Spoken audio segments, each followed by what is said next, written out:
kecil, daun kecil. PT Pos Indonesia menjadi salah satu BUMN tertua di Indonesia. Sejak berdirinya di masa Perusahaan Dagang Hindia Belanda atau yang kita sebut VOC di sekitar bulan Agustus 1756, Pos Indonesia terus melakukan adaptasi guna bertahan melintasi Yaman. Di usianya kini yang menginjak 274 tahun, Pos Indonesia terus bertransformasi dan berinovasi untuk memberikan layanan yang terbaik melalui platform digital. Melalui transformasi digital inilah Pos Indonesia mengubah wajahnya dan bersaing di dunia jasa pengiriman logistik. Pos Indonesia saat ini sedang melakukan transformasi besar-besaran. Walaupun ini bukan transformasi yang pertama sejak akhir tahun 90-an. PT Pos sudah menjalankan program transformasinya. Menurut Hermawan Kertajaya yang menuliskan kisah transformasi itu dalam bukunya berjudul Bridging to the Network Company yang diterbitkan Gramedia di tahun 1959. Kemudian sequel dari buku itu terbit di tahun 2012 yang berjudul Marketing for the Round Realizing for the Network Company. Namun sayang, upaya transformasi tersebut sepertinya kok nggak berbekas. Pos Indonesia masih aja dibilang mati suri.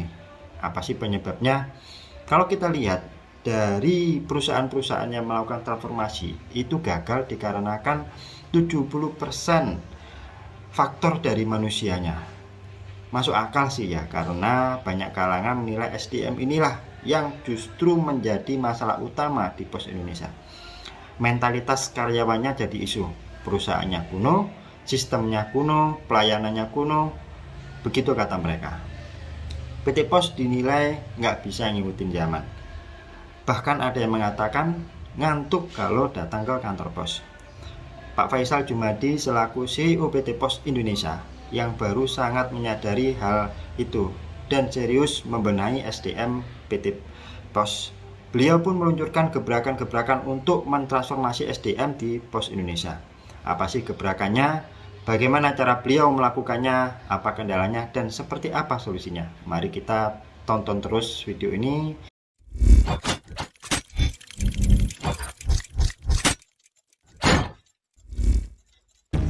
Pertama-tama kita akan memulai dengan melihat apa perbedaan program transformasi PT Pos Indonesia dari yang dulu dan yang sekarang. Kemudian kita akan menilik strategi Pak Faisal dalam mengubah mindset dari karyawan PT Pos. Lalu kita akan cari tahu bagaimana respon karyawan atas perubahan radikal yang digerakkan oleh Pak Faisal. Dan yang terakhir, kita akan temukan cara beliau menangani karyawan-karyawan menolak upaya transformasi tersebut. Transformasi Pos Indonesia memiliki 7 program. Pertama adalah transformasi bisnis. Targetnya adalah merubah dari loser menjadi winner. Dan yang kedua adalah transformasi produk dengan merubah fisikal ke digital. Dan yang ketiga adalah transformasi proses, merubah dari manual ke otomatis. Dan yang keempat adalah transformasi teknologi, yakni merubah dari mesin ke layanan digital. Kelima adalah informasi SDM, dari sumber daya menjadi modal utama. Dalam transformasi organisasi, dari biaya menjadi niaga. Dan yang ketujuh adalah transformasi budaya, dari perilaku menjadi karakter.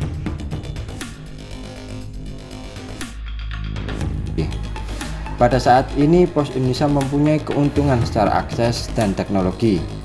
Pos Indonesia mempunyai jaringan yang sangat luas hingga 4.800 kantor pos online di seluruh Indonesia, 58.700 berupa titik layanan dengan menerapkan prinsip good corporate governance. PT Pos Indonesia juga secara serius dan dalam menjalankan program distribusi yang handal. Track and trace, pelayanan prima dengan cepat, dibantu dengan sistem IT dan jaringan-jaringan yang komplikated. Pos Indonesia pun tidak ketinggalan dalam mengikuti perkembangan teknologi.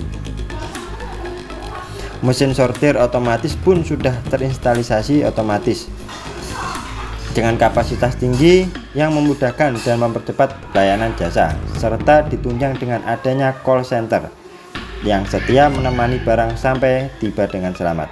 dengan truk-truk terbaru yang beroperasi siang dan malam bergantian dengan petugas